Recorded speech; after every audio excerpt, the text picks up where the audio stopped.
The amount of pressure young people are facing these days is far more significant than what I had to grow up with.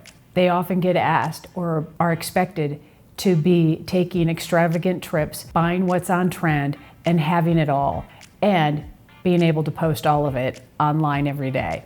The reality is we all have limits. The best laid plans can really go awry. One of the best ways to counter that is by getting comfortable with saying the uncomfortable. Priorities of others and what they're purchasing should not be an influence on what our priorities are or what we want to be purchasing. If you don't want to spend money on an expensive night out but still want to spend some time with friends, maybe you suggest a walk in the park and then grab a pizza afterwards. If your friends are suggesting a big trip, that's great. Maybe you can suggest that you go to the same location but research some alternatives housing that might be less expensive. Or simply saying, that's great, you guys will have a great time, but right now I'm focused on saving. Whatever the case is, it's more about getting comfortable with stating what's important to you. It's great that you're gonna take that great vacation. I'm happy for you. Right now, I'm choosing to save my money. Right now, I'm choosing to pay down my debt. Have a great time at that concert. I know it's gonna be good. I'm gonna buy that album. Oh, that so dated me. Maybe we could go see some live music in the next couple of weeks at a local venue. There's always an alternative. Focus on what your purpose is for that particular event, and then finding if there's a way that you can have meet that same objective without the big expense. Again, it's more about having the experience and less about how much you expend on the experience. Traveling, Coachella, Broadway shows, they all are tempting. And I'm happy for everybody who can go to those things.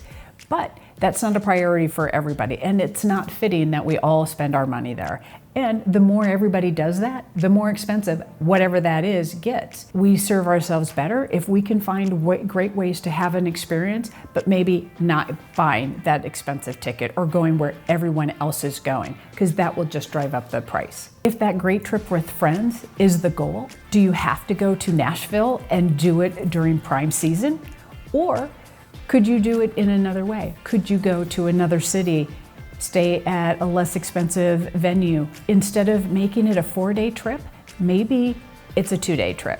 There's lots of ways that you can have a great experience without breaking the bank. Having that wedding that everybody wants, there's a million choices that can be made. And in some cases, it might be that expense that's worth making. But in many cases, you can have just a great event for a lower cost. One great example I recently saw at a wedding I attended was to make everybody feel special who managed to attend the wedding.